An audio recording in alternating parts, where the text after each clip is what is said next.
Test. Is that working out now? There we go. Oh, there you go. See, I'm still rusty, guys. I'm rusty, guys. My bad. There we go.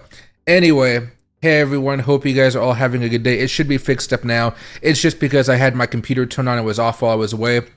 My audio system didn't have that button push for the audio to come through, so you should be good now. Anyway, I'm just going to start from scratch here because it'll be better now. Anyway, happy to see all of you guys here. Hey, Michael, Raymond, all of you guys. Happy to see you guys. Loki says hello as well. He's over here chilling. I'm going to give him a little bit of a grooming after this, actually. But sorry I wasn't able to go live stream sooner. I got delayed twice leaving Nashville. Not once, but twice. So I was finally able to get back into town here. It was miserable waiting for those flights to get to get out. I was actually kind of ticked off here, but I'm back. I'm happy. We're good to go. It was a great trip. Met a lot of cool people. Made a lot of new friends there. Met some interesting celebrities. That was kind of fun. Went to a lot of events. It was definitely a great time. Watched Bitcoin do its thing. Saw some of the speeches and things like that on the main stage. Definitely a great event. And hey, Wilder, happy to see you, my man. Thanks for being a member as always. Villaret, happy to see you. 88 Chrome Dome, Raymond, Ryan. I'm saying everybody's names again, Michael, just because I know my sound was off for the beginning, so I don't know if any of you guys heard that. But anyway, it's been a good time here. So I got some ginger lemon tea here to chill with you guys and have a nice little long conversation. Give you guys some updates about the trip in the middle of this video. We're going to be talking about FOMC coming up because that is going to be some big news here. Everybody is, of course, waiting to see what happens with good old Jerome Powell and what he may do. I think everybody pretty much expects him to not raise rates, to not cut rates, but to just keep things going steady Eddie. Perhaps when he comes out, he'll be very dovish about saying, hey, we do see things moving on the right path. We should be able to have rate cuts sooner rather than later. Something that just gives us a little bit of hope that could potentially get Bitcoin kind of moving up here, because right now, Bitcoin is definitely looking kind of funky right now. And it's almost one of those things where you don't necessarily want to be doing too much trading here. If you're spot trading, I think you guys may be okay. If you're leverage trading, I think most of you guys are probably doing short-term trades. I mean, like 1 to 2 hour holds at the most, or just little bits of scalps. Anything longer than that is kind of more risky than normal, I would say. Just more risky than normal. So we'll be talking about all that type of stuff here. So let's get after it, guys. Hey, The Real MFR, happy to see you. And Allison, happy to see you. All right, let's go over here and let's make sure everything is good to go. There we go. So this is the Fed funds rate. We've been talking about this for a while. It's FOMC, day tomorrow. So we'll have to figure all of this out about what he says. However, here are some of the things. We did go up a lot in 2022, 2023. We all know that. Transitory to, oh my God, we got to stop this inflationary train. And now we've been kind of steady. Historically, we aren't really going to be here for too long as far as being flat. If you were to zoom this out to what we saw happen, back in time a little bit more, you can see we're not really flat for too long, right? Last 10 years, we were flat for only a little bit. Then we started to come back down. We went down before COVID, we were going down before COVID, so don't assume that we were going down because of COVID, okay? COVID sped it up, but it didn't stop it, right? So, Max, you can see back in 2019, we just talked about that one, 2007, 2008, 2000, 1997. We're not usually flat for too long here. So we are going to have to see some type of cut fairly soon. I do think we're looking for at least 2 cuts this year. Right now, the Fed, because I'm not the expert in this, of course, the Fed is saying they are expecting 1 rate cut this year, only 1. Personally, the way I see the economy going right now, I am seeing 2. I believe they would come in September and then 1 month after that before the end of December. Maybe not December, maybe in November perhaps, but I do see them coming at least 2 this year. I may be wrong about that one. Right now, the Fed is like forecasting just 1 rate cut. So, take what I said with a grain of salt here. But I am expecting us to start cutting off fairly soon. When we start cutting, I don't think it'll be an immediate boost for cryptocurrency, but I do think it will, we'll have like a month of what's going on here, then boom, we'll kind of launch right after that.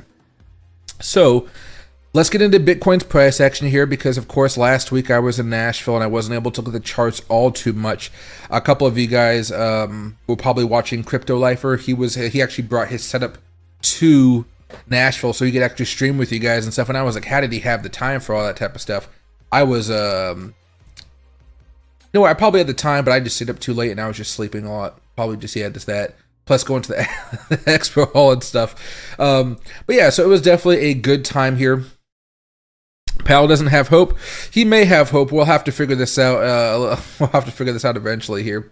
Now, a couple things I want to talk to you guys about as far as the weekly chart. Again, the weekly chart is still getting rejected by this resistance here, this order block, whatever you want to call it, resistance, basically. We tried to break out of it for the last 2 weeks, and it seems like it's not going to happen unless something intense happens overall. So right now, I'm still saying that the weekly chart is going to be a little bit more bearish here. The MACD, stochastic RSI, all bearish at this point. I'm not really excited about the technicals. I'm more excited about the FOMC, I would say. So the FOMC could try to change some of this stuff, but that overall momentum isn't really giving me a lot of optimism to see what happens next. Now, that being said, we are on the verge of breaking down below the 20-week moving average again. If we're lucky, we'll be able to hold this somehow and then try to rally back up. And then, of course, try to break out above that resistance level, which is 72,059.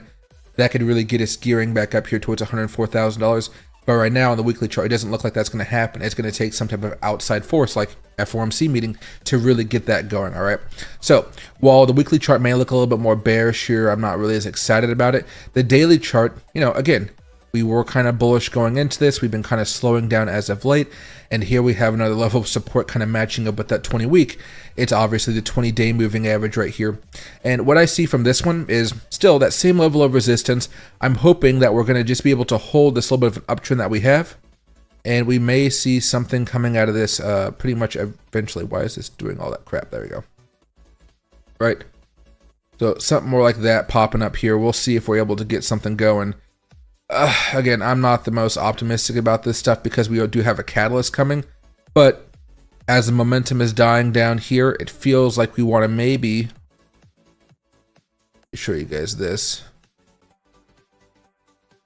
Potentially come back up here a little bit more towards, $67,000 and then come back down here and start pushing back towards 64.5. That's the typical technical analysis I would give you guys, high or low, then try to build off of that eventually. I would just say the big thing that's concerning me right now is the FOMC meeting. As optimistic as I am on crypto as a whole in the long term right now, the FOMC is going to cause a lot of chaos. I think there was actually a tweet by Benjamin today. Let me see if I can find it. Me looking at Bitcoin as it drops from 70 to 65. Benjamin, there you go. He had a chart on this, I believe. There we go. So he basically says 2 of the last 3 FOMCs corresponded to local lows on Bitcoin. The last one did not. He's talking about this one right here, I believe. And he says that's because it also coincided with CPI, right? So now, maybe, because you guys can see my mouse, right? Yeah. Low, CPI, and FOMC.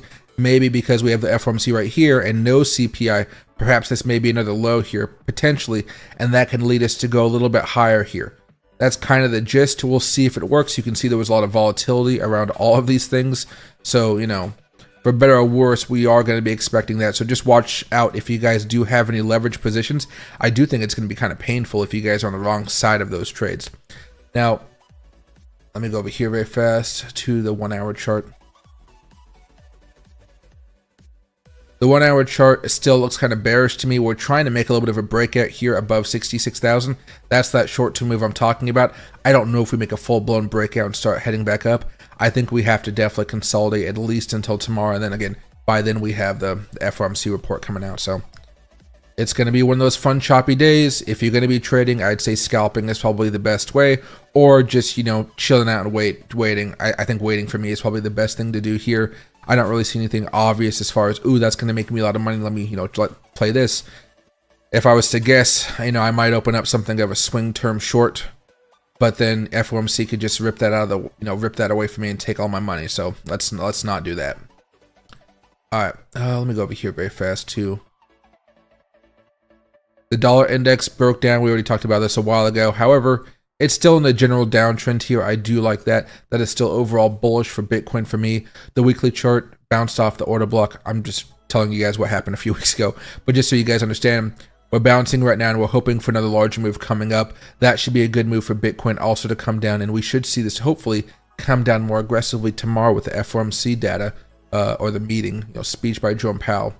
Oil continues to come down here. That should be good overall for inflationary data, CPI, stuff like that.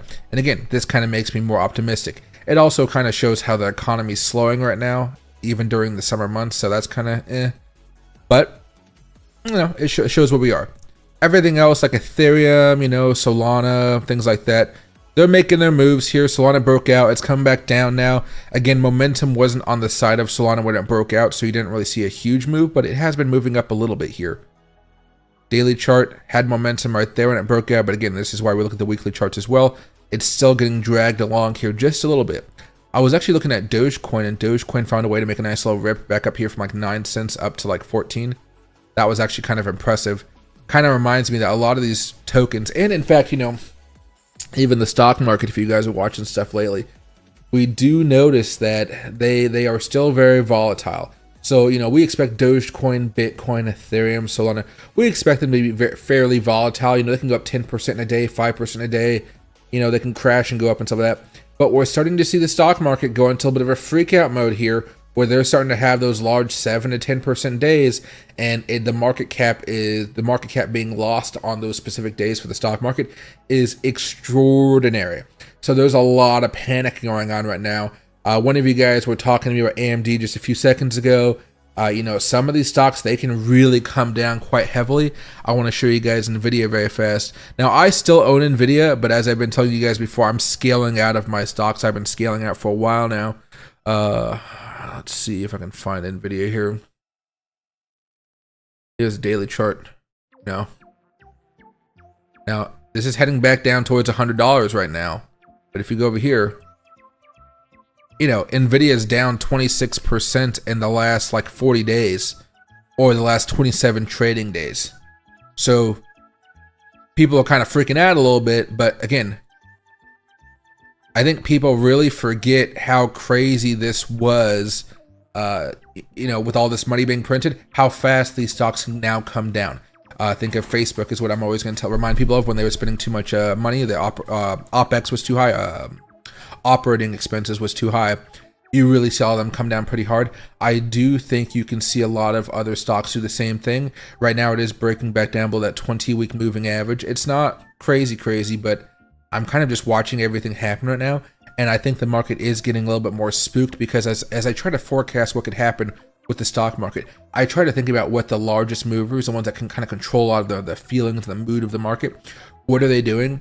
And right now I see that the stock market's starting to go sideways for over a month now, or down even.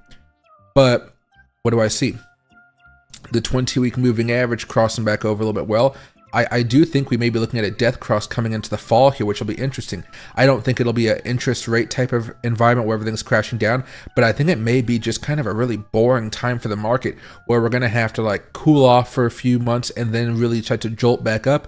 And I'm hoping that through those few months while the stock market is actually like cooling off, we may actually see crypto actually have a little bit of a boom here.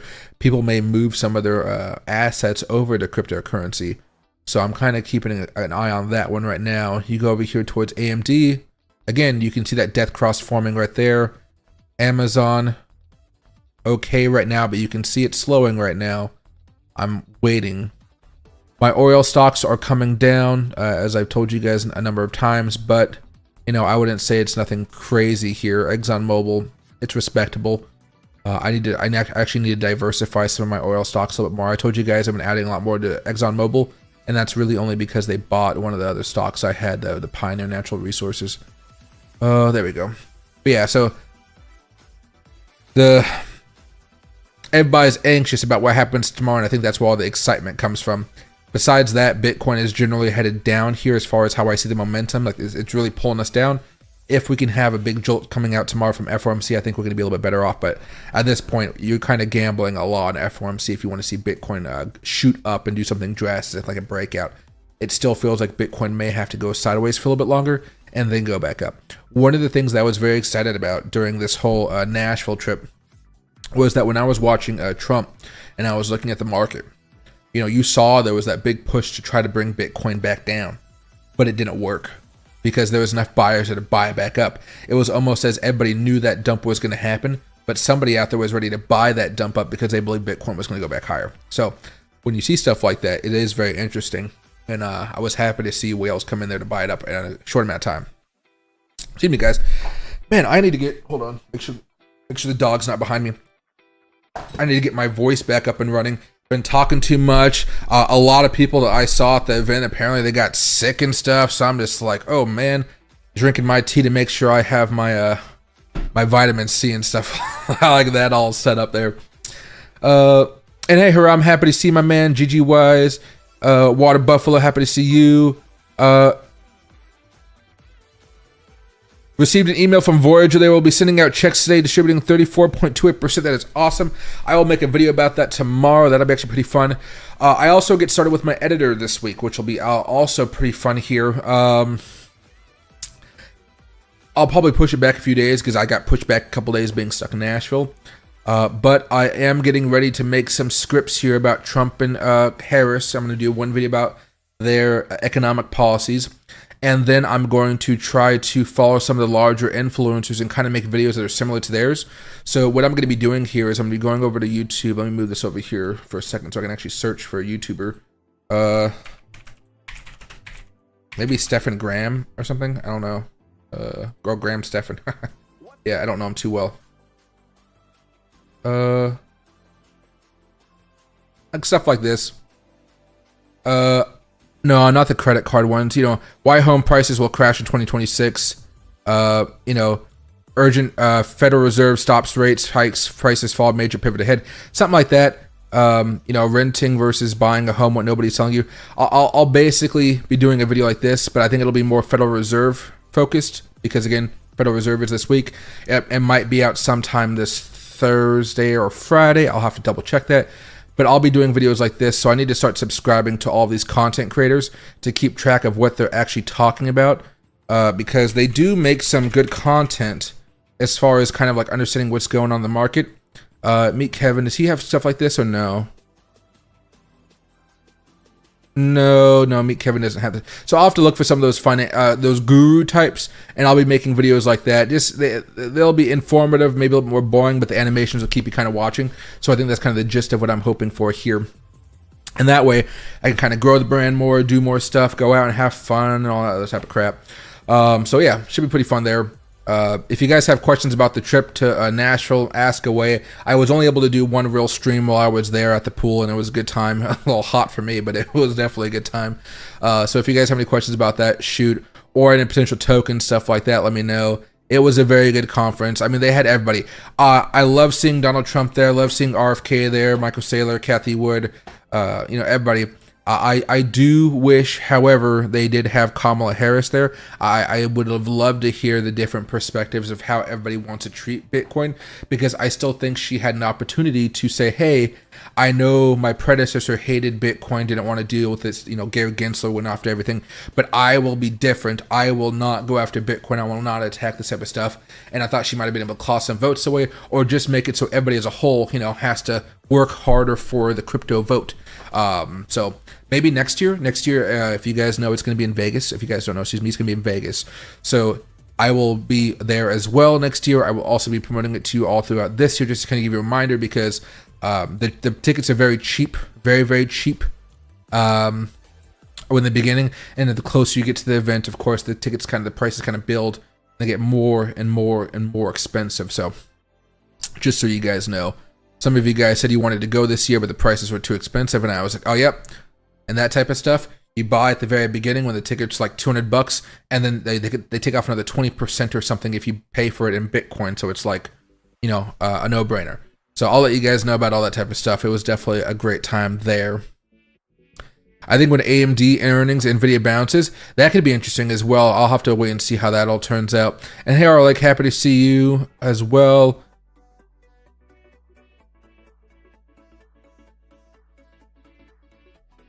I have to work 12-hour days the next 6 days. I'll miss you guys. Ooh, wild. That's going to be absolutely rough right there. You are going to have to...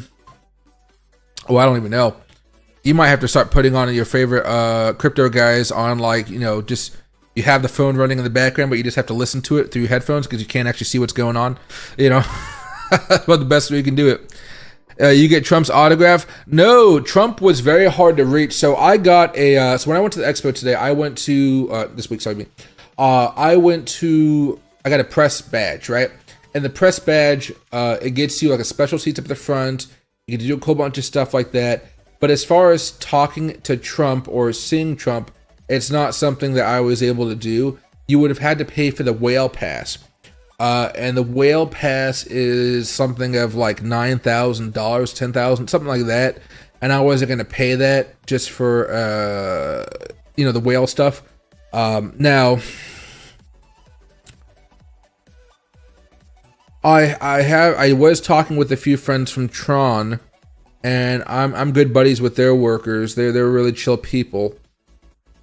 I might be getting a whale pass from them next year, and so that'll be what I'm looking forward to. I think I'll have to keep in contact with them about that, but yeah, then I can take a lot more footage and do a lot more stuff, meet a lot of people, do a lot of short little interviews and stuff like that.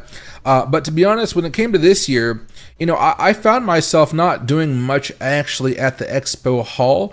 I found myself listening to people on the stages. That was okay, but when I saw the people who actually really booked the booths and stuff, there was only a few booths that I actually talked to. The first one was Rumble. You know, I got a guy's number for Rumble so I can ask him some questions about uploading videos and stuff. That one. I met a guy, no, I'm trying to think. There was a few artists there and I enjoyed the art. There was like Pepe art, bonk art, so like really good art, like classical art, but the Pepe faces basically. That was really fun. But most of it had to do with mining. So I don't understand mining as far as making a big business. Like, I don't have some place out in the countryside with cheap electricity and I'm looking to go source material or products to help me become more efficient. That's not what I'm doing, right?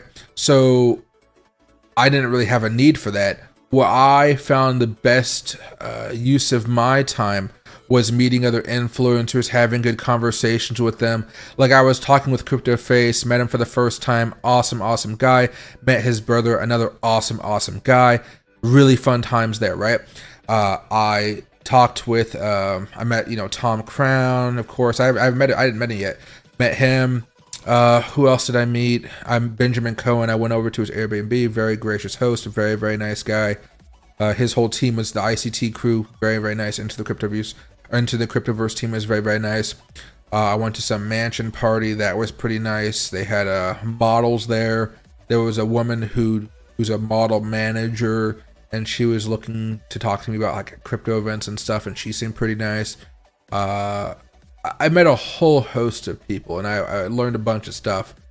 But most of the intellectual pizzazz that was kind of going on in my brain, it was really happening outside of the Expo hall itself. And that's why I think most people get the festival passes, which are pretty cheap to this event. I think it was like $200, $300. And you get those ones because it opens up all the doors to get into a lot of these events. Now, most events are free. Some events, you got to be like an influencer. You got to be somebody with some clout or business owner to get into them. But to be honest, even if you guys don't get into those exclusive events, it's still nice to go into like an ordinals event or a sponsored event, because you get free alcohol. You get to chat with people that love cryptocurrencies and stuff, and you get to be part of the community. Because for somebody that lives close to Seattle up here, Seattle doesn't really have a community of cryptocurrency nerds like myself who look at it every day, watch the charts every day, do that type of stuff. or just in the know of the projects out there. We don't really have a really large community, and because of that, besides you guys, obviously, I don't have ways to talk about stuff. Like, there's nobody I bounce crypto news off my head that's not online, right? I don't go to the cigar lounge and be like, hey, did you hear about that crypto news today or that crypto news today? No, there's nobody that I can do that with. On Discord, oh yeah, sure. On the, streaming with you guys, oh yeah, sure. I can pull up the news and we can have a conversation about it. But as far as like really in Seattle, first of all, I don't even live close to the Seattle anymore. I live out in more of the rural areas. But you guys get the gist. It's just not that easy to kind of have those connections and talking. So I want to make sure I have a lot of friends and so forth across the world, across this country, where I can just say, hey man, what do you think about this news? What do you think about this news? And learn some stuff, because all I'm trying to do right now is learn. You guys know that the majority of my plan is just to dollar cost average and hold, because I really believe in Bitcoin and kind of the failure of the American monetary policy, system. So there's a whole bunch of stuff going on, but I'm really excited to go back next year. It's just draining, and I curse the weather in Nashville for not delaying me for 1 day, but delaying me for 2 days. I didn't know thunderstorms got that bad in the South. I've never had to deal with something like that before. So yeah, just kind of waiting. And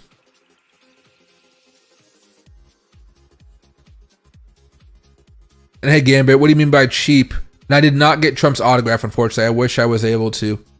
I wanted to, so I did see RFK at the Karate Combat. That was pretty interesting. So I got some, what do you call it? I got some VIP tickets to Karate Combat from a friend of mine, and they were great. I met Neo there. I saw the Hawk Tour girl was there, and I saw RFK there. Definitely a lot of stuff going on. What a diverse group of characters right there. Bitcoin going down and taking the Bitcoin miners down with it. Right now, or you mean in the future? I mean, right now, I would say Bitcoin looks more bearish than bullish, and we're basically just waiting to see if FOMC could save Bitcoin by making it pop up a little bit more. It still feels like we may go back up a little bit, hopefully by tomorrow, but closer to that event, you're probably going to see it come back down, so maybe a little bit of a pump and dip. Not so much a crash. You'll have to wait to see what happens. If we come back down at maybe, I guess 61,000 would technically be a really bad few days, wouldn't it? Yeah, so keeping a close eye on this is the best thing we can do for now, because most of us probably aren't doing too much active trading. Nothing about this chart is like, oh my gosh, this is something I really want to trade right now. Look at all that non-existent volatility. You could trade this move down or something like that. These types, there's nothing happening right here that would make me salivate to trade. Nothing at this point. Am I able to look at the turbo chart? I've been long in it for so long, getting worn out. Thoughts? No. So for right now, most people have scaled out of it. It had a little bit of a rally a few days ago. When did it end off? The 21st. So about 9 days ago, basically. And it looks like it's been dying down for a while now. The MACD is bearish. The stochastic is bearish. The RSI is bearish. The weekly chart at this point is still kind of neutral here. Bearish, bullish. I would say overall still bullish here. So still neutral here, still looking okay, but it feels like it kind of wants to get pushed back down here to maybe 0.004 perhaps on the weekly chart. I'm hoping that we can actually hold on tight and try to make a little bit more of a rip. But you can see how that MACD is accelerating downwards. I don't really have the best confidence in this right now. There was a buy signal here with everything saying buy. That worked out for a few days. Hit some resistance over there, came back down. Maybe once the 4-hour chart gets back in order, you might be looking at something. Perhaps something like this, a little bit of breakout. That may be something I may be looking at. But based on the way Bitcoin's acting, you may see it actually break down both. You may see this breakdown first before it actually does make that larger move. The problem with a lot of the stuff I'm telling you guys is, again, Bitcoin right now is kind of in this weird neutral stance where it wants to go sideways, but the weight of those weekly charts is pulling it down more. So I would typically say right now Bitcoin is still overall bearish here. The catalysts that have been going on for the past few weeks have definitely been helping everything out. It's been great. Oh, sorry, I have the sound coming in my ear here. Let me move something very fast. Now, Bitcoin from a technical analyst perspective, analysis, should continue to come down here over the next few days. the one thing that can stop that is going to be the FOMC. So I'm really not even doing trades right now because, again, FOMC, CPI, when these things come out, they can really hammer your position in one way or the other. And that volatility for somebody like me who trades with leverage, it can really put a strain on your positions. And I don't want to have to deal with the strain on my positions. But right now, I would definitely be saying, hey, I'm not too optimistic about how Turbo's looking. But, sorry, I'm paranoid about running over my dog's tail with my chair. I'm not the, yeah, you get what I'm saying though. I'm not the most optimistic thing. This thing is just going to rip out without having some type of good news coming out with FOMC tomorrow. Let's see. You may be able to do, you know, so there was it was a flat zone right there. You might be able to do a day trade where it pops up for a little bit, but I wouldn't hold on to it for too long here. You know, you can even see Bitcoin right now. It's just kind of doing a whole bunch of nothing right now. This range is pretty small. It's like up a few $100, down a few $100. It's not really, ooh, you know, ooh, I want to trade that.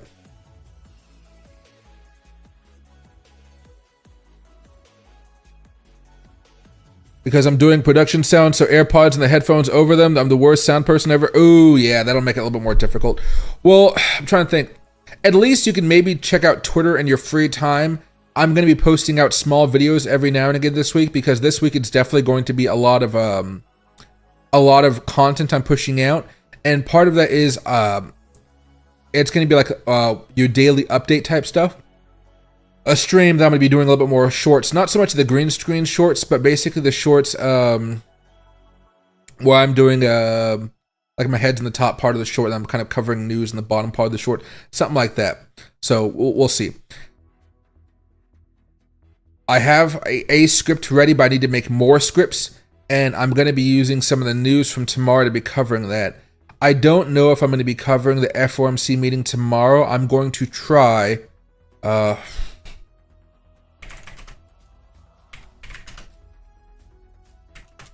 see. July. Okay, so I know it's tomorrow, but what time is it? I would assume it's 11 o'clock my time, but I always forget exactly what time. 2 p.m. Eastern time is 11 o'clock West Pacific time, right? Yeah. 12, yeah, 11. Okay, so yeah, it is 11 o'clock. So yeah.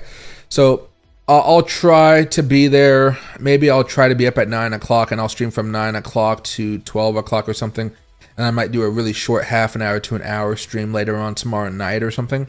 Because what I'm going to be doing here after tomorrow, again, is I'm trying to start putting out, I think, a few good videos every few days.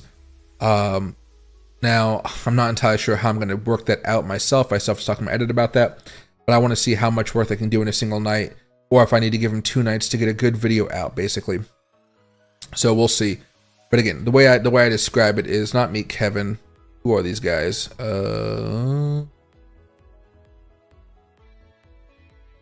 The Graham Stephan types, the CNBC style types, and have those videos. The only thing though is when I see these videos, there's Graham Stephan inside of them. It's not going to be me inside the videos for a while. I don't really have an attractive set, if you guys didn't know. I basically have my wall, and there's nothing really there. And I've noticed with all these viral people, what do they have? They have a nice set. I am planning to have an actual set where, like, you see like a nice desk and everything. I use my secondary camera to kind of record stuff, but I don't have it yet. I'm basically waiting till my sister is out of this house for college, and then I can kind of start moving shit around here. We'll see how that works out. Fun fact though, before I start going back to the charts and stuff like that, I did finally order my silver play button for hitting 100,000 subscribers. That'll be here in a while. Basically, YouTube says, hey, we need to verify some extra stuff. So I went to YouTube support. They were like, okay, we verified you. You're a real person. Then they gave me a special code, and I just ordered my plaque yesterday. So I should be getting it soon enough. When I get it, you know, I don't know where I'm gonna put it. I might put it along this wall. I'm not entirely sure. Part of me wants to move this desk back into my guest room, and then have a full-on guest room experience there where my desk is in the middle of the room and there's much more stuff behind me so I can buy something, I don't know, something to make it look a little bit more professional or more studio-like, if you will. So I'll figure it out. But yeah, there's a lot of stuff going on this week. And hey, Walter, hit the like button. Oh yeah, appreciate it, guys. Everybody that hits like button, I really do appreciate you guys. Sol looks ready to run to 200. On the weekly chart, Sol is broken out. It just needs to hold this level for about 1 or 2 more weeks, and it should really launch back up. Hawk Tour Girl? Oh, yeah. What do you call forget Trump's autographs. Tell us more about Hawk Tour Girl. She's very, very nice. I met her a couple times. The first time was at Karate Combat, and then the second time was... I don't remember the club name, but she was at a club event that was sponsored by some up people. But yeah, met her twice. She seemed pretty nice. I didn't really have a long, engaging conversation with her. Not much more than just a hey, hello type of thing. I talked with Neo for 5 minutes. He was really cool. And then I talked with TJ Miller from Deadpool for a good 20-30 minutes. I'm waiting for his agent to message me back about doing some type of video together. He seemed like a really chill guy. I've been talking with his agent, but they're just trying to figure out the best way to make content, I guess. Because, you know, he's like actor, comedian type of guy. And so I don't think I'd necessarily get a bunch of views out of that and stuff, but I think it would just be like really cool and really chill to make a video with TJ Miller. Let me see if I have a photo I posted with him or not. Let me see. I've been doing a lot of threads lately and I'm getting used to them. Oh yeah, I basically had coffee every morning. Coffee and strawberries and potatoes. It was like just good enough. I only had potatoes actually the last night I was there because I was actually just starving. But strawberries and the coffee were just out of this world. Turkish coffee. Something I thought I wouldn't like so much. It was actually pretty good. A little bit too thick for me, but it still was very just good and flavorful. There we go. Very, very chill. Need to meet him again. Only thing about this video is I might have to travel to New York for it. And I gotta figure out a time when I'd be able to travel to New York for such a video. I am going to Philadelphia next month, so I will not be streaming from the 17th through the 21st. I will be making content and releasing content, but I will not be streaming. So get ready for that as well. But yeah, really nice guy. It took me a minute to see his crazy face when he posted this with me. Really chill guy. I love talking with the guy. He was really good. I'm always surprised when I'm always surprised when you talk with somebody and they're an actor, you know. We talked about how I was talking to him about one of my friends that met him earlier that loved him, Hunter. And I was telling him about this when I was just getting a picture with him. And he's like, oh yeah, I met Hunter. And I was like, oh yeah, what do you do? And I was like, oh yeah, I'm an influencer. I shared my YouTube channel. Then we talked for about 20 minutes, which is something you don't really imagine yourself doing with somebody who kind of has that little bit of a celebrity role to them, you know, celebrity comedy, and, you know, has been in major movies, you know, felt really nice. It makes me have to remind myself that I actually do have some, I wouldn't say like crazy, but I have some brand aura, as I guess they're calling it these days. So that was actually pretty chill there. But yeah, so we'll see how this potentially works out in the future, and what we can try to do as far as collaborating. I don't know, collaborating on something. Yeah, I'm wondering how it would go with TJ Miller. I think it'd be great, but it's something you have to pay for. Hopefully not. No paying. No, nothing like that. No paying. So he was actually he was a Whale Pass member. He was actually on the stage talking about it. He's deep into the crypto world. And he's basically just trying to go on and talk and have a good time with people that he vibes with. And I'm like, oh yeah, sure. Yeah. Just kind of how do you say this? Be with the community more, or you get what I'm saying. I'm not articulating myself well here. He wants to be on that side of the community, you know, with the influencer side, as far as I understand. So getting on, talking about different stuff, all that chill stuff, and we'll see how it works out. But at this part, there's nothing going on. I just have to wait for his agent. I've been texting him, kind of like figuring out different stuff, but I wouldn't say anything's definite at this point. So again, waiting to see how it goes. And hey, Gigwise, happy to see you. Can I look at CNR? No, CNSR. Okay, I'm just gonna yeah. Let's copy and paste that because my eyes don't work right now. I have my glasses on. So this must not be a crypto. It must be a stock. It is nothing. Ah, okay. So is that the right ticker? CNSREIT. Now, let me know if this is something else, because right now I cannot find it on TradingView. Maybe it's on Dex Tools, maybe it's on coinmarketcap.com. Let me know and I'll look it up for you here. Why is my phone pinging? Let me just make sure nothing bad is happening here. Okay, there we go. Sorry, just making sure. My sister's out of town for the week because she's camping, so I'm making sure that she's not saying, Michael, oh my God, I'm trapped. I don't have any food and water. Come save us, that type of stuff.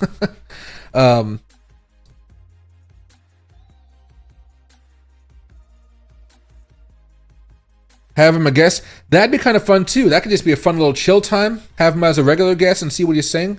Because what I felt like he was talking about with me the most when we were obviously drinking together. I drank a lot this trip. What we were talking about. Let me see. We were talking about ordinals, and I really wasn't too familiar with them. I know of them. I know kind of what they are in the Satoshis, and how they tie them up, and they become a different form of NFT almost, but like on Bitcoin. But I think he's getting into that niche of the industry, so I want to learn about it a little bit more and see if just learn more about it, because again, I'm familiar with it. But I wouldn't say I'm into the weeds and an expert. I know experts. I met a guy at the coffee shop who's an expert, and I just was happy enough to say, hey, man, can you explain all this stuff to me? Like bring me up to speed. He was very happy to do so. I'm hoping I can do that type of stuff with him over the next few weeks here. I just, webcam, doing it in person. I don't care if I have to go over there and make content. It's just that, I gotta really hope my editor can turn that content some real banging stuff. Because the YouTube algorithm is so weird; it doesn't promote stuff that like you would think. It doesn't work that way for crypto and YouTube. It's very different. Hence, why I'm doing some of the Graham Stephan things, where it's more open. More people are thinking about buying a home than buying Bitcoin right now. Weird as that sounds. I'm not engaged anymore. Stressful times. The YouTube channel must not be doing so good. So, doing all that type of stuff. And we'll see how it plays out. It's a REIT stock. Maybe it's just CNS. Let me try CNS for you because I want to help you out here. Is it Cohen and Steers? Let me know if it's Cohen and Steers and I'll take a look at it. Cohen and Steers Inc. on the New York Stock Exchange. If that's it, I'll look it up. There's a few other ones from other countries, but I would say that's it. Or perhaps CNS Pharmaceuticals, but that's CNSP. So let me know which one it is, and I can help you out. And hey, Bullish, happy to see you, my man. Hope you're doing well. But I'll have to definitely get keep contact with him. I got so many numbers. I got so many telegrams. I met so many people. It's definitely something I have to.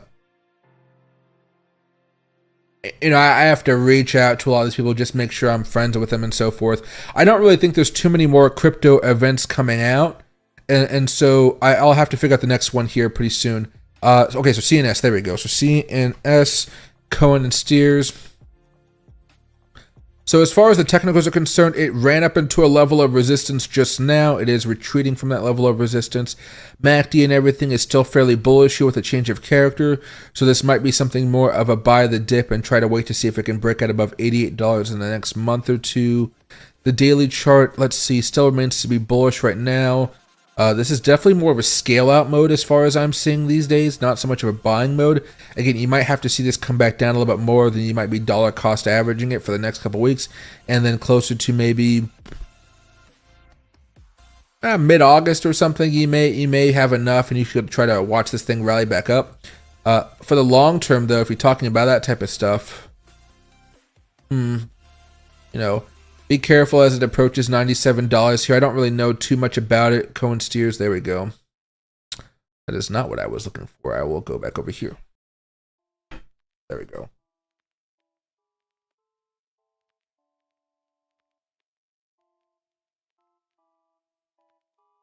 All right, investment objectives. All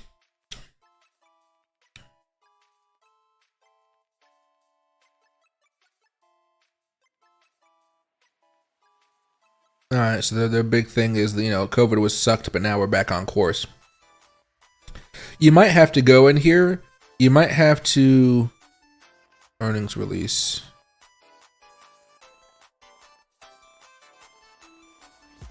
Yeah, you might have to go to ChatGPT and get a good analysis for this one. Let me see if I can do that very fast.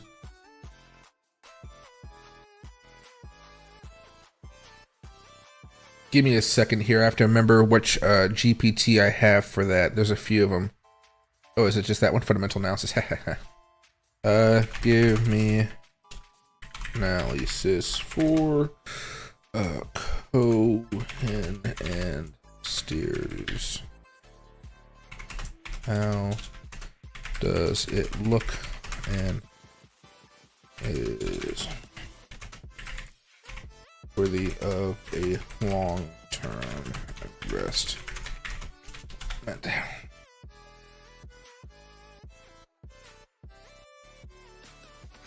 Oh, let's see. There we go. All right. So to provide a comprehensive analysis of Cohen and Steers, I'll review its most recent financial performance, key metrics, and overall market position. Let's examine the latest financial statements and relevant data. All right. So it's a global investment manager specialized in real assets, including real estate securities, listed infrastructure, natural resource equities, and preferred securities. I like the natural resource equities. That's an emerging market right now. Well, not emerging, but it's lucrative.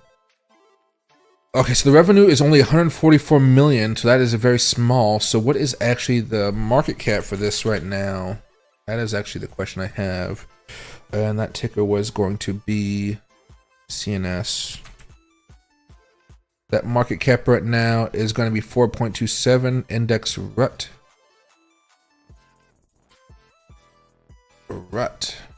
Okay.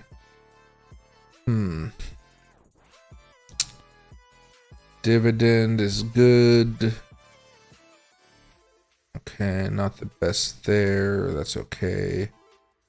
It's still moving up, so that's kind of what matters right now. So it's solid. Earnings per share 0.78, up from 0.76 year over year. Assets under management about 89 billion, up from 87 billion basically from Q2 2023.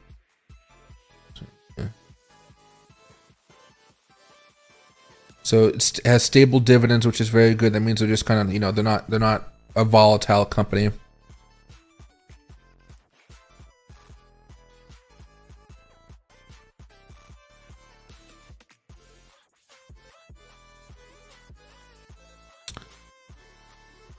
Okay, so as far as I'm looking at the data, it's not so much that, but the data I see here, it looks like it'd be okay for long-term investment. I wouldn't put so much capital into it, but it's worth a decent amount, just not a lot.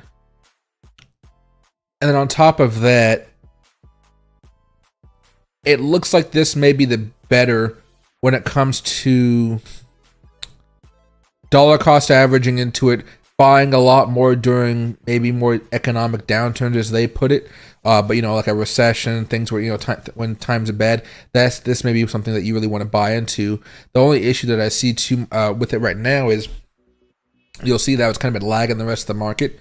This is what we were before COVID right here. It's still kind of at those COVID prices. We bounced up in 2021. We still haven't made those new all-time highs. So you're really hoping that this is going to give you some good dividends here, and that during this time, maybe with the right investments, maybe in these natural resources, they're going to be able to turn such a great profit that this thing will really start to boom here. And I think they should be able to do that because I'm looking at, again, the sales and the income.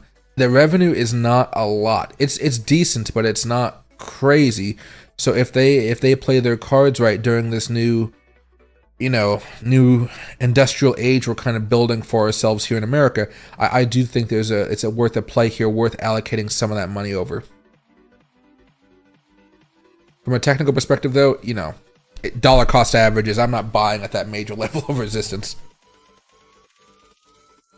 They're spending $300 million on grocery store anchored shopping plazas in my area. Oh, that's interesting.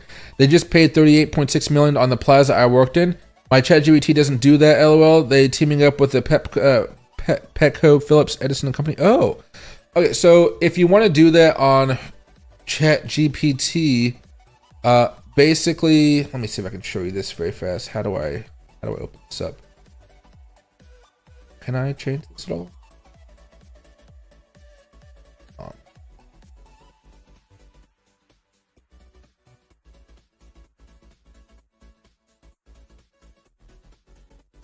Does it work or no?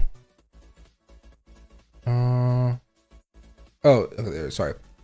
Okay. So there's this little button that says Explore GPTs. Now I pay the $20. I think that's something that you may have to do. I'm not entirely sure. But this is more useful than any Netflix I've ever had. But and you're gonna search for what you're looking for. So I have a few that I use.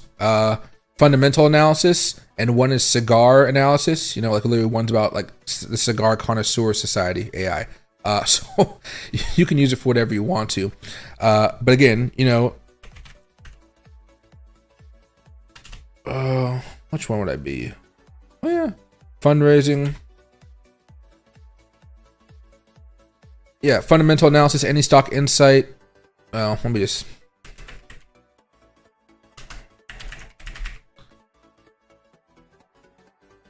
There you go. Value investor, Indian stock market, stock analysis GPT, any stock insight, grade my stock, Boolio, global invest GPT, all this type of stuff. You don't have to do that. You can always just go to the website and pull up the 10K report, or the 8K report. It'll give you like a little update, kind of what's going on, a little paragraph and such. I always recommend trying to learn how to read some of those really awfully boring reports. But why read a book when you can read a report, right? So yeah, but they're pretty good. There's a lot of options there for you guys. 15% rule. Yeah, I gotta figure out what type of videos. I don't want to make my videos like 17 minutes though. I want my videos to be like 10 minutes or something. Yeah, 10 minutes max. I'm hoping to make them around 8 minutes, hopefully. But we'll see. We'll see how this works out.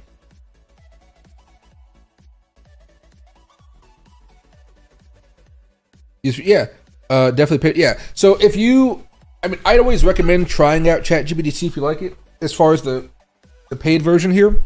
But if you don't use it a lot, it's not, it's not going to be worth it, honestly.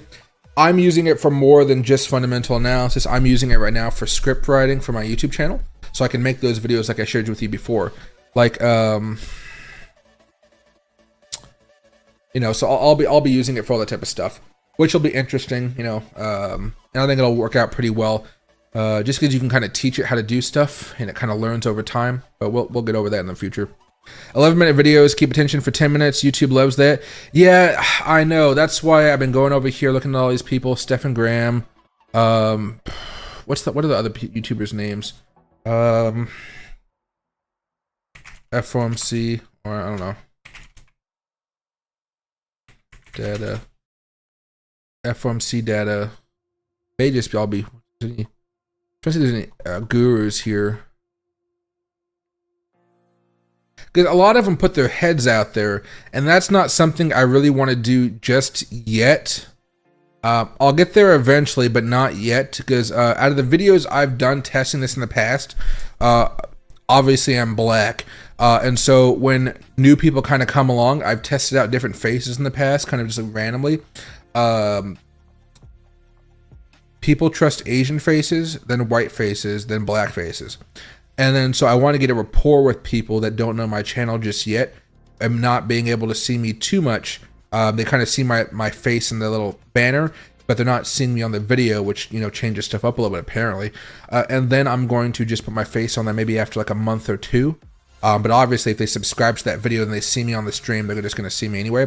But by then I'm like, oh yeah, he made a great video. I watched the video, and that way YouTube will kind of push it out. So I'm going to see if I can do that like that, do that way. But I'm trying to think, there's other gurus on here, and I'm just trying to remember their name. It's like Juk, I don't know. He made a video called Bitcoin to Zero. I just really forget his name. Because my goal with this in the future here is to start making some real money on the channel, and I'm literally just going to reinvest it in a full-on team of editors so I can make altcoin daily content while I'm talking about the market every day, but also making content where it can be like CNBC style, right? 4 years ago, I know what, let's see, Bitcoin to Zero. I forget the guy's name. Bitcoin to Zero, Andrew Flagrant. This guy. Oh, Andre. I gotta subscribe to him, yeah. Right? Let's see for his latest video. Why is everyone quitting the 40-hour work week? Why the US could start buying Bitcoin soon, what you need to know, how AI is to transform the world's economy, why the Japanese yen is collapsing and how this affects you. He puts out like one video a week. And I think I can do that along with these little update videos that I give you guys about certain topics. So I can come up and rant about the FOMC, make that a video, but I can have one formal video about, you know, why the United States could be buying Bitcoin, who would be better for the economy, Kamala Harris or Donald Trump. I wouldn't really give you guys the answer. I would just say, hey, here's what Kamala wants to do, here's what Trump wants to do, and, you know, you decide for yourself. I'm not the type of guy who's going to tell you what to do. So, you know, I don't think you guys want me to do that shit either.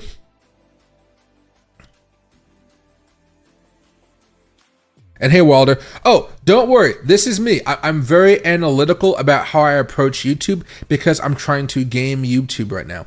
YouTube is very odd because they tell you the stats. They'll give you all these things to kind of test everything out. And so I've ran all the tests. And so basically what I'm going to do is just not have my face in there for a number of reasons at the beginning. The first one, of course, is it'll give me more money, which is the bottom line of everything I do. You guys know I'm not so much of a I don't know what you want to call that. You know, I don't care about causes so much as like the base core of making money.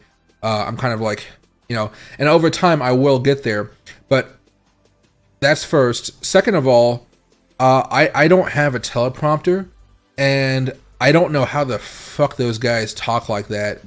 I remember I have really bad ADHD. I can't read properly quite a bit. So when I do this, it would be like me talking to the camera like this, you know, and I'm having a script, and I'm talking and I'm talking and I'm talking, and I'm like, you know, hey everybody, today we're talking about blah, blah, blah, blah. And I can't remember shit like that, so I don't even want to try. And so what I do is by not having the camera on my face, I could actually just sit here more relaxed, read the script the way I want to read it, and then send it off to my editor, and everything will be just a little bit faster.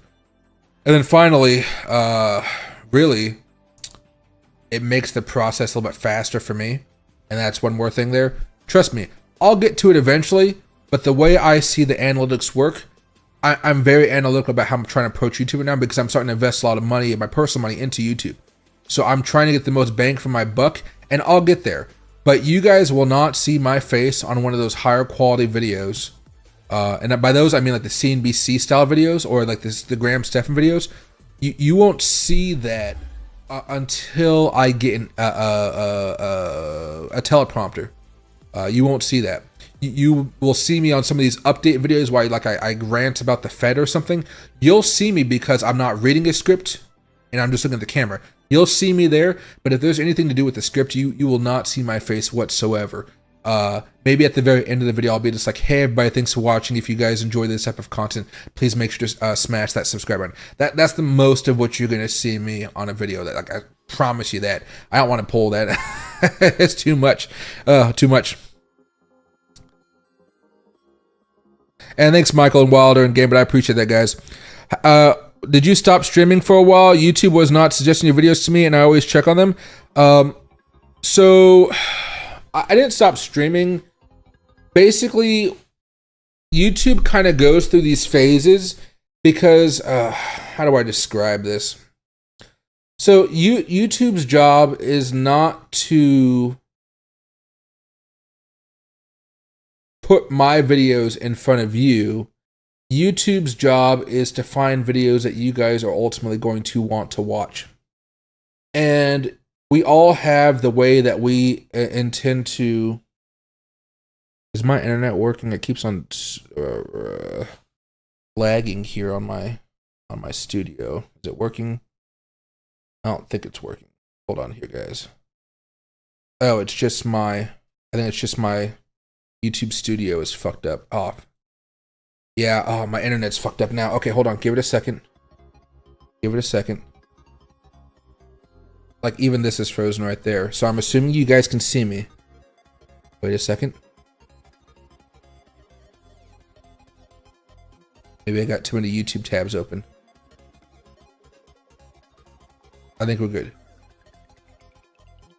Yeah, we're good. Okay, sorry about that. Sorry about that. I just want to make sure when I actually explain this to you, it wasn't like pause or something. So, again, like I was saying, YouTube's job is not to put my video in front of your eyes. It's to put videos in front of your eyes that you would watch. And from what I understand is happening right now, is that when you can see Bitcoin's price action here, when Bitcoin gets into these boring cycles like over here or over here, when things get more boring, you don't tend to watch a lot of crypto content. It's just crypto people in general, not just you. And what I mean by that is it senses that if you're not watching all the content you were before, it thinks that because you didn't watch this other video, you're not going to be watching my video, which just makes it stop promoting my content kind of altogether. You know, and I've had to deal with that, I would say. It's not the end of the world here. Again, I am kind of changing this system up because of that and starting to make these longer form videos like I talked about.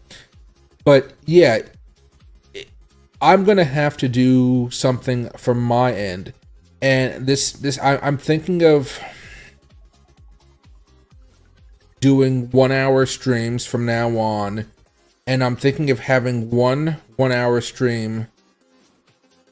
Like, my goal would be to have from Sunday to Thursday, I stream from 4 o'clock to 5 o'clock Pacific time, or from 5 o'clock to 6 o'clock. I'll have to figure that out.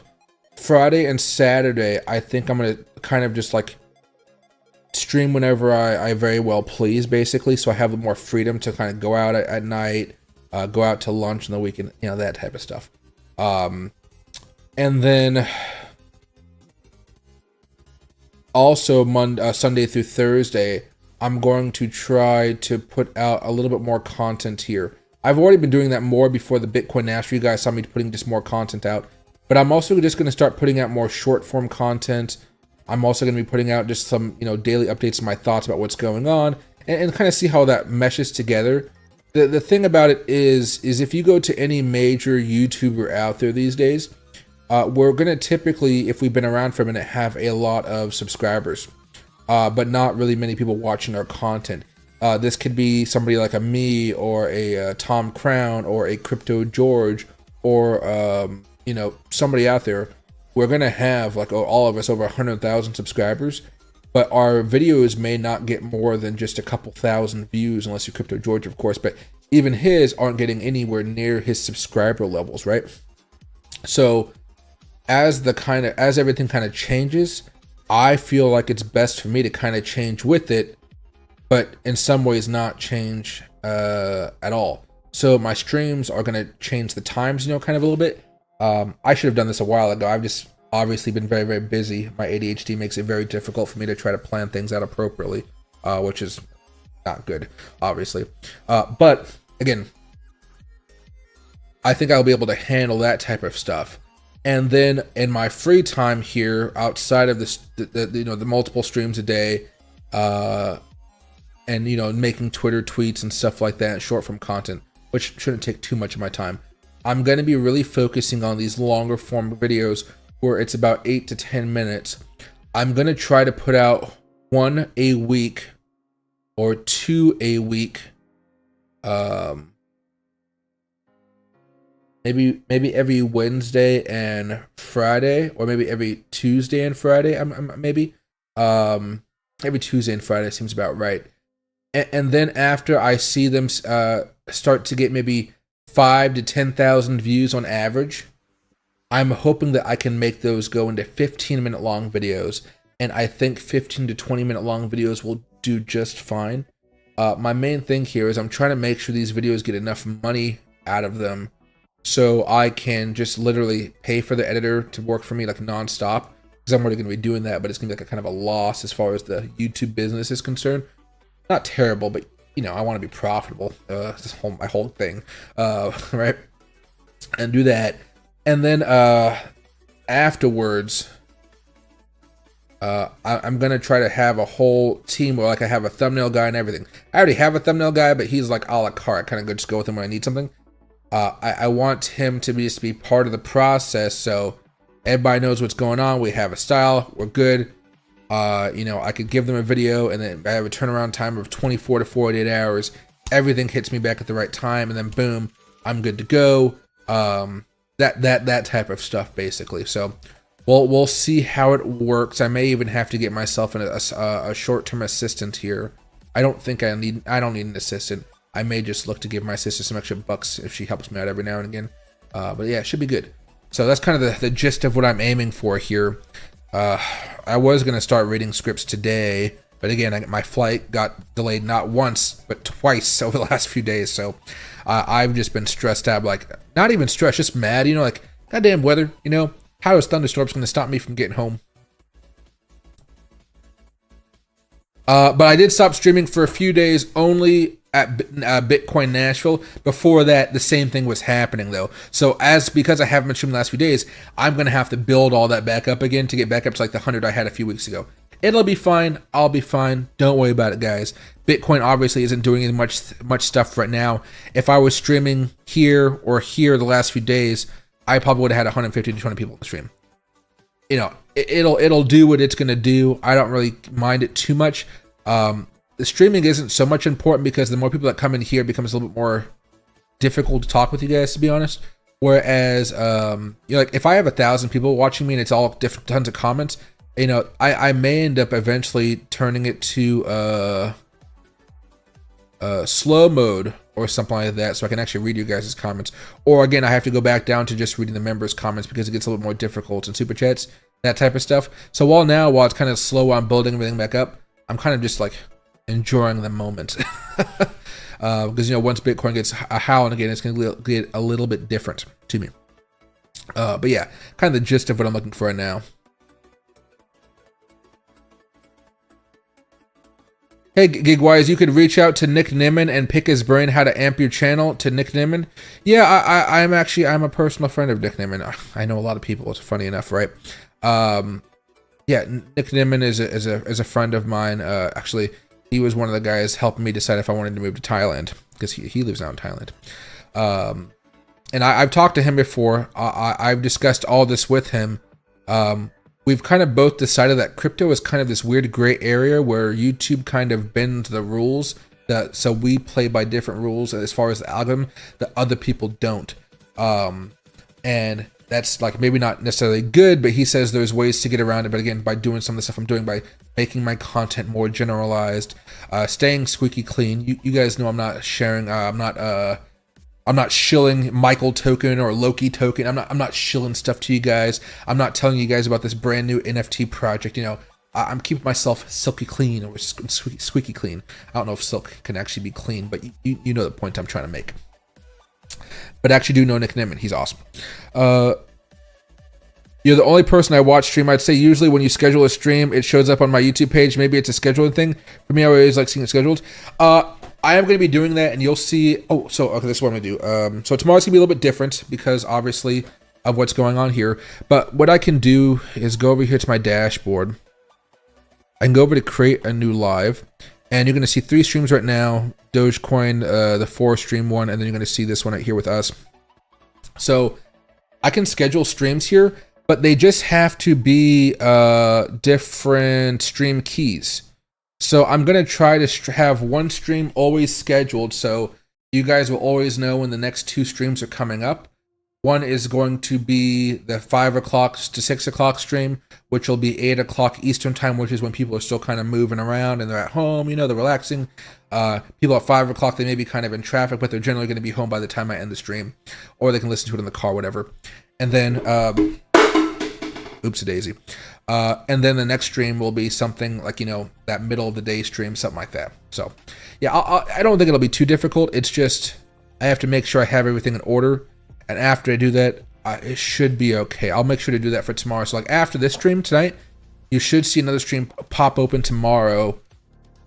I don't know if I'm going to be streaming tomorrow for the FOMC. Let's just say I am. I'll have it up, like, right after the stream is done. I'll say it's, like, going to be, like, a 9 o'clock or 9:30 a.m. stream time.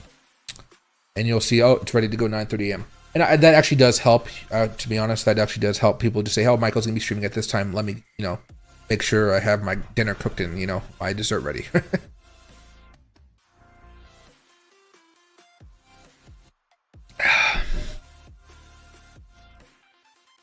And anyways, yeah, Dogecoin definitely speed that stuff up a lot. Hey, Exen, happy to see you. Hey, NFT. Remember, so YouTube, they also do try to guide you to watch certain things because other people like them.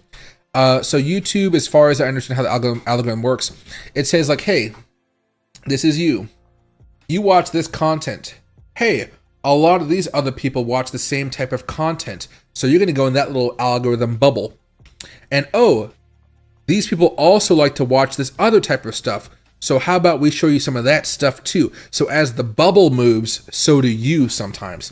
So that is also something. Like I realized that when during COVID, I used to watch this history show on YouTube called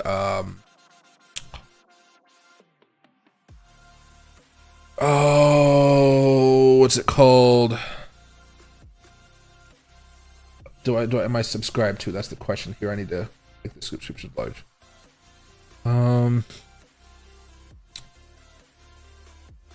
No, I'm not subscribed to it anymore. Let me just do this. 100 Years Or. I used to watch a lot of historical YouTube channels. So there was history. I used to watch this one, Kings and Generals. I used to watch this a lot. And oh, here it is right here. Extra History. I used to watch those 3 channels like religiously. And then one day I came back and I stopped watching History Matters, and then it stopped promoting Kings and Generals, and it stopped promoting History Matters to me. So all of them got dropped just because I stopped watching one other channel. So I think it moved me over to another group of people, and the other group of people watching something completely different, and that was, you know what I mean? So that also happens like that. And then there's another channel I watch right now, but I haven't seen a video in a while because I've just been busy, so it kind of moved it down my whole list. And this is Sartorial Talks. So basically, this is all about suits, nice clothing, what's kind of in style and stuff like that. So I kind of have an idea of what's going on. I don't really follow the sartorial style completely because I'm not really a businessman. I kind of just, you know, wear whatever I want to. It's kind of the good thing about being an influencer. This is that bespoke suit that I got. So you can kind of see this little pattern there. Nice blue buttons, a little more flashy. I don't know if you guys can see them, but yeah, a lot more peacocky, if you will, and it works nice. Especially if I comb back my hair, which I'm not doing now because my hair is has no product in it. It's just you know, shampoo and conditioner, which makes it look like a sheep's head. But yeah, so you know, the algorithm is very, very weird. I'm trying to play along with it now, but basically what I'm going to be doing here is getting more sponsors and trying to see if they can pay for this, because you guys notice I just got the new sponsor. I made a video about it earlier, I believe, about weeks. So now I have 4 crypto exchange sponsors. Not all of them necessarily pay me, but when you guys sign up for the link and you guys trade under it, I earn money from that.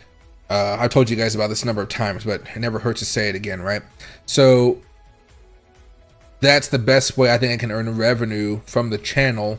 I don't really earn much revenue from the like ads, because remember, I don't even put ads on these streams. So the only stream that has ads on it is the four chart stream.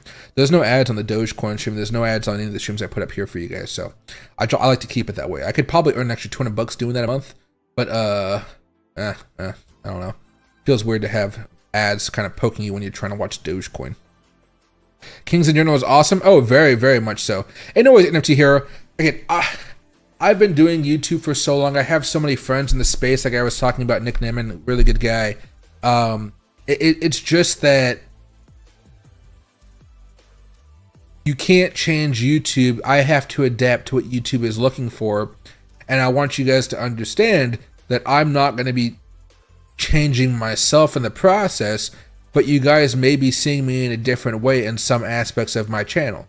So like my streams aren't going to change. I'll be more disciplined about how I stream them, you know, like what times and whatnot, and maybe how I kind of break down, you know, technical analysis, news, and then kind of fun stuff at the end, that type of stuff. And then when it comes down to it, though, when it comes to those videos where I'm paying money out of my pocket to make them or have them edited, I'm definitely going to go through a very straightforward process at the beginning, make sure everything is fine, and then once we kind of have a baseline of good, we're going to work on making it great. But that baseline is going to be okay for a while. Because remember, I have that one of the best videos I have on my channel as far as just basic animation where there wasn't really much going on, it was that BitBoy video that I did. Right? Oh, it's not even listed. Let me put that public again. It's this video. And this is the same editor that I have had before. So let me go over here very fast. You don't need to see the what do you call, but default view. There you go. Right? So you can see all of the animation coming in. You guys can see all the flashy stuff coming in. This really made you guys love this video. You guys kept watching this video almost all the way through, and YouTube showed me that I'm supposed to make more content like this. I ran this test about 4 months ago. I took off the video because I was afraid I was gonna get in trouble or something like that, and then so I put it back on now. But so, you know, it's stuff like this, and this comes from my friend Internet Anarchist, excuse me, guys, and his style of content, Sunny V2. And then instead of having BitBoy be the focus, it's going to be economic data, CPI, FOMC data, political news between Harris and Donald Trump, and about how their economic policies may affect cryptocurrency or, you know, other things, you know, like the economy. So that's kind of the goal, but you guys can see it fairly is a good type of video, if you ask me. So if you guys can kind of see what's going on here, right? You go over here and I go over to this analytics section, and you guys see how this thing is just really nice and flat right here, where people stopped turning off the video, right? Flat, flat, flat. That's exactly what we're looking for here. We want it to stay flat. And if I can get that on an 8-minute video, again, this was like 4,000, you know, 4.4 thousand. My average video maybe gets like 500 to 1,000. That was, you know, that's a really big increase. And with that 4.4 thousand, I got $24 out of it. So if this gets like 20,000, 100,000, then the videos kind of pay for themselves. And again, if I can make these longer, then the amount of money I make for 1,000 views also goes up here. So something I need to work on myself here. So again, that's kind of the whole gist of what I'm looking for. But that video did well, and it didn't even have me in there, but it had my voice. And if they were like, oh my God, you know, who is this guy that I was watching? Well, obviously they can just go to my channel and they'd be like, oh yeah, there he is right there. Or, oh, there he is right there with the double chin. You know what I mean? So I'm not hiding my face from my channel. I'm just saying with those videos, I think I can pump them out more effectively by not actually having my face in there, because it just makes it easier to read. And the algorithm has taught me some people about preferences of who people want to see when you're a smaller channel. So I'm definitely going to take advantage of what I've learned to make money, because I feel like if I'm making money from this situation, I'm winning, if that makes sense. So we're going to see how that works out. But I did love Kings and Generals. I need to watch it again. That was such a great show. Such a freaking great show. Made me realize how like crazy tactical people used to have to be way back in the old days. The FOMC meeting should have an impact on Bitcoin. I would still say it's going to be much more of a volatile movement initially, but it's most likely just going to continue to come down here overall unless there's something of a big dovish surprise by Jerome Powell. I don't expect it being something of a huge catalyst breakout event unless we have some type of like, oh my God, a rate cuts are starting tomorrow. And I really just don't see that happening at this point in time. Unless Jerome Powell has really just like become a genius all of a sudden. And that's, you know,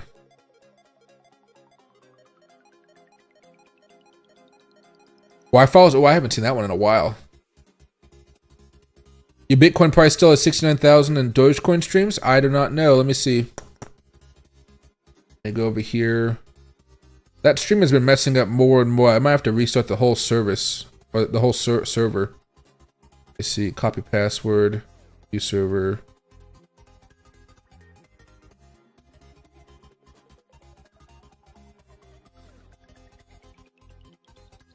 Let's see.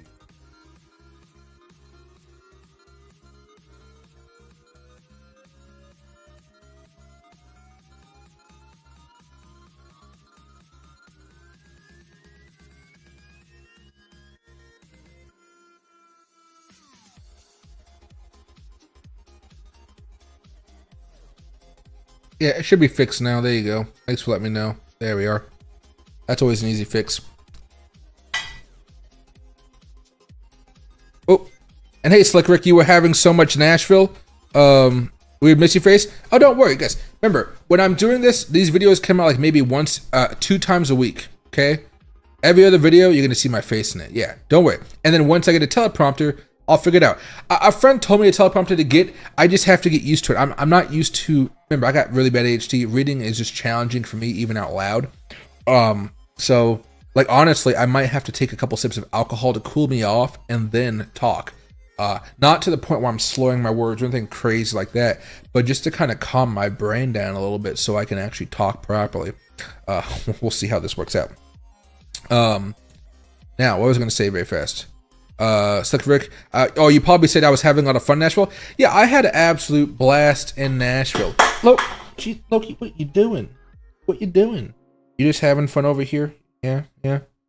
He's like, I want to get it groomed. After this, I'm taking the vacuum cleaner to his back. He has so much extra fur, it's wild. Literally just pulled off a whole freaking clump of hair. I was like, oh. But yeah, I had a great time out there. I don't think I posted too many photos on Instagram or Twitter. Let's see. I missed the Dogecoin Robinhood ticker in your streams. There's a Bitcoin ticker. That's about the best as you're gonna get at this point. Let's see. And there's no way to fix the views in the live streams. They're all down right now. Like I keep track of everybody's streams. I'm friends with all of them. They're all just down. Yeah. So I think I wasn't the lounge at that time. Yeah. So I was with Neo. This was pretty fun. Neo was really cool. VIP backstage. There's Harry. He's a real chill guy. Some friends over here partying, McDonald's hats. I don't exactly know what those Doritos and chips are doing up here, but it was a fun time all the same. I think that was my peace sign right there because there was my silver ring. You know, chill time. Chill times. How do you exit this? Oh, there you go. I showed you this one already with TJ Miller. That was pretty fun. A steak dinner here, which was really, really nice. I enjoyed it quite a bit. My Pellegrino, listening to some guy on the piano. You know, it was definitely a fun time. Smoking a cigar at some blue collar joint. It was really, really fun. It was called Smoker's Abbey.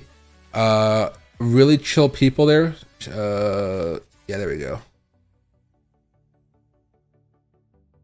There you go. That's what it looks like, basically. Old school spot. Old school spot. Fun time. Enjoyed talking with people while I was there. You know. Yeah, definitely would go again.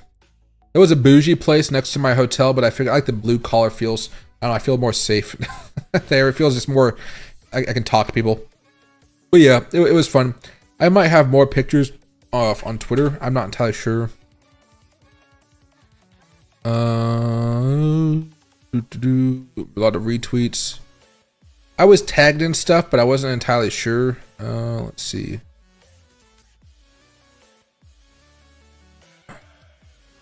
You know, there's the Pepe art right there. I had some grits and catfish. Interesting. No, I didn't really post too many photos. Oh yeah, I was talking with George a couple times. He's really, really chill. Really enjoyed talking with him. This was also at Karate Combat. You know, just chill guy, talking about all the news and stuff like that. He had his group of buddies there. Yeah, great guy, great time. Boom, you know. I got better hair, you know. Yeah, it's the simple things.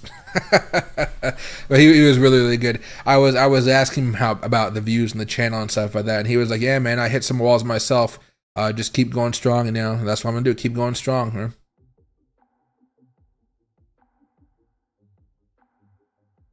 If Loki gets on your computer and shills his own coin, we won't blame you. Loki coin.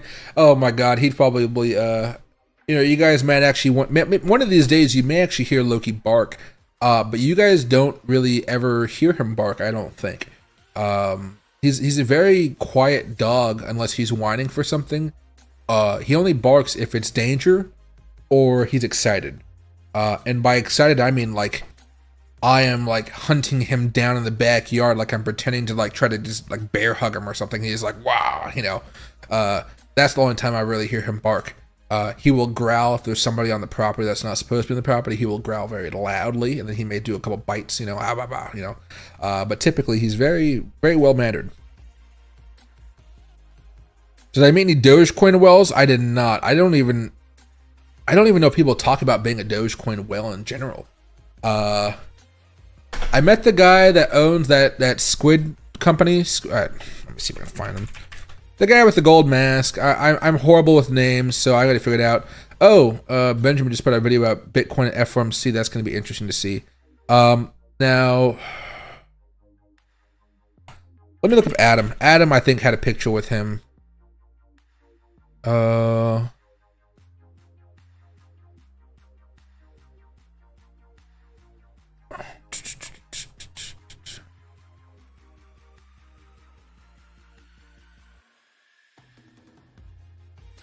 There's me right there.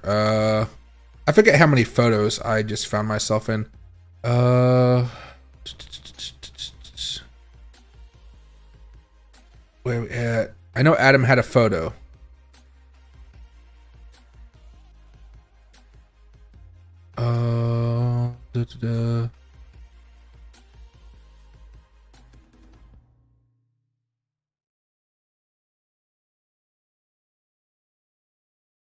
Maybe he didn't. Okay, then let me go to Ben's photos.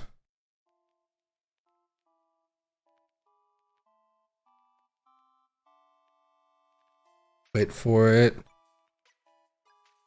You guys would know the guy if you saw him. I just don't know.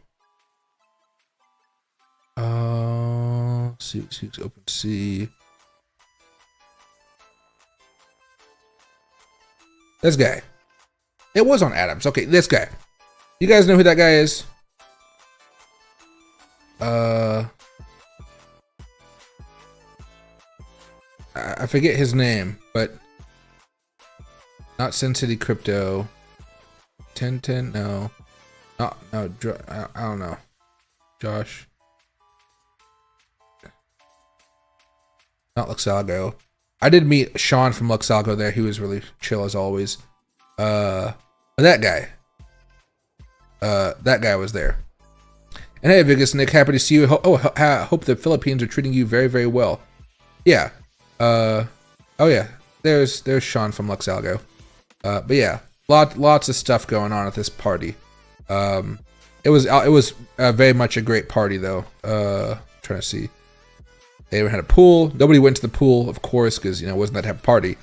But it was just a very chill event for everybody that wanted to go out and have a good time. And Dan from in the Digital Asset News was there as well. So there's a whole bunch of stuff was going on. Great parties. Awesome, awesome, awesome. I'd highly recommend if you want to go to Bitcoin Nashville, stay in the loop. I'll let you guys know when the tickets go on sale. Not Bitcoin Nashville, Bitcoin Las Vegas. You're definitely going to have fun at all these side events. There's just so much going on. Everybody's having a great time. And of course, people like Vegas Nick right there, he doesn't have to go far at all for to go to the next Bitcoin conference. I like the backyard videos, watching him run and play. Yeah, I'll also be doing some of those videos as well. Those are going to turn into short form content videos because the way the algorithm works, you will see plenty of them. I'm going to be doing more. And YouTube, I don't think has stories anymore. Do they have stories? Video, short, live, post. So they took away stories. But I am going to be doing a lot of short form content. So you'll be able to see Loki for up to 60 seconds running around and just having a good time. So that's going to be something for you guys as well. I'll also be talking about different stuff, but you'll just be able to see him, which will be kind of fun. Headed to Cebu, then Boca Raton. Oh. Jerome got to pump the market tomorrow. Oh, yeah, that's true. Yeah, see, I need to leave the country again. Ugh. Dr. Doom, Elmo. So basically, Bitcoin conventions are Illuminati meetings without the rituals. There may have been some rituals, but I wasn't there for any of that type of stuff. It's just a place for the community to meet and hang out and be with a lot of people who are just like us. And I'm talking about, with like Benjamin's party specifically, that wasn't like a whole bunch of different types of people. Those were basically influencers and traders. That was the big mesh right there. Influencers and traders, which is a whole different type of vibe, right? Other places that I went to, it was more of CEOs and influencers are always there, okay? But it's going to be a major group with influencers normally. And that's the way the vibe kind of goes to these conferences. You can have NFT lovers and influencers. You can have ordinal levels and influencers. You can have Bitcoin mining lovers. It all kind of comes together. You can have accounts, a whole bunch of different stuff. But basically, influencers just kind of spice things up a little bit because we're just kind of fun people to hang out and talk to. So that's always a plus, I guess you would say. But at the same time, influencers, we want to be at those specific niche little parties, like that Benjamin party. I'm very happy I was able to go to that one. I'm very happy I was able to go to it. The mansion party, I was very happy I would be able to go to that one. A lot of different things. I was very, very happy just to be able to just go there. Because again, you guys know me, I don't go out to expos all too much. I didn't go much in 2020. I didn't go much in 2021. Definitely didn't do anything in 2020. So I don't have all of those connections like everybody else does. I'm kind of new on the scene. Besides of who I've talked to in chats, like I've talked to Tom every now and again on Discord. I'm starting to talk more with CryptoFace because he's such a chill guy. So I'm having these conversations, but at the end of the day, like I don't know these people all too much, and I'm trying to just not become the best buds or something like that, but just hey man, how you doing? I'm doing good. Nice. And you just kind of chill. You can talk about something if you really want to, but just being chill is it's enough for me. Want to be chill. Montezuma's revenge. Oh no. And hey Walter, have a good rest of your night, my man. I don't want to be known, just learn from others. Oh yeah. I bet a lot of influencers was what happened there. Yeah, I'm surprised. There's so many different styles of influencers too. So you guys know I would classify myself as a YouTube influencer because that's where the majority of my followers are at. Up to around recently, that was the majority of my streaming. Now, of course, I'm streaming in more places, but typically, you guys know it's on YouTube. But there are people who don't have YouTube channels and they just do Twitter, and so they're Twitter influencers. I met somebody who was a LinkedIn influencer. So the whole thing is very different to me that I'm not really accustomed to that type of stuff. So I like to ask them, so what do you guys think about this? How does Twitter work? How do you become an influencer on Twitter? Like, what are you doing? And then this is where I learned, okay, I need to start making a lot more threads. I need to put threads on what's trending. So basically the other day that Major League Baseball was trending. So I made a thread about how NFTs may make themselves into the Major League Baseball apparatus over the next few years, and I made that into a thread, and I got a few followers off of that thread because it was talking about something that was viral about baseball and something that I personally talk about, which is crypto Web3. So, you know, merging all of that stuff together right now has definitely been interesting to kind of see, right? But you will learn a lot from influencers, just everybody there. It really just depends on how open you guys are to talking to people and not being discouraged if you are not part of a project. I feel like so many times when I see people there and like so obviously if somebody says, hey, you know, what do you do? I can say, oh yeah, I'm an influencer, and automatically that's like, oh wow, look at that. If you just say, oh, you know, I have a regular job or something, you may have this awkward, oh, then the conversation will continue. I don't want you guys to feel bad about that. I would honestly just have some type of a backup thing to say, like, oh yeah, I'm an investor. You know, I'm a crypto investor. You know, I invest in Bitcoin, Solana for the long term. Say something like that, you'll be golden. But yeah, the crowds there are just a little bit different because, you know, especially Bitcoin, it's a lot of Bitcoin maxis. And they're like, Bitcoin, Bitcoin, Bitcoin, Bitcoin, Bitcoin, Bitcoin, Bitcoin. I'm like, yeah, but I also own some Ethereum. I own some little bit of Tron. I own some Solana. I own a whole bunch of stuff. You know, some Turbo, some Dogecoin, some MOG. You know, I got a little bit of sprinkling on everything. But of course, you know, to each their own there. But anyway, guys, I'm going to call it a night as far as the stream's concerned. I've been streaming for about, I do not know here. Does it say? About an hour and a half, a little bit over the time I wanted to, but I just wanted to say hi and get back to the grind here. Tomorrow I will be live talking about the FOMC data. I will be live at 9:30 a.m. Pacific time. That is going to be an hour and a half before the FOMC decision comes out and the press conference starts. So we're going to be having a lot of fun just talking, chilling out, and doing a little bit more of this talking here. And I'll share with you guys some of the other stuff I have going on. And I should be able to start having the first video for you guys that's high quality. I'm hoping to have that launched by, I believe next Tuesday is what I decided. As a Tuesday, Friday, or Monday, Friday? I think Tuesday, Friday works best for me, yeah. So we'll see how that goes. I appreciate you guys watching with me. It's going to be a very, very long week, guys. Get ready for it. Like I said though before, Bitcoin, as far as I'm concerned, still has like this feeling that it's going to pull us back down. FOMC could try to help us out with that, but I'm not going to bank on it to actually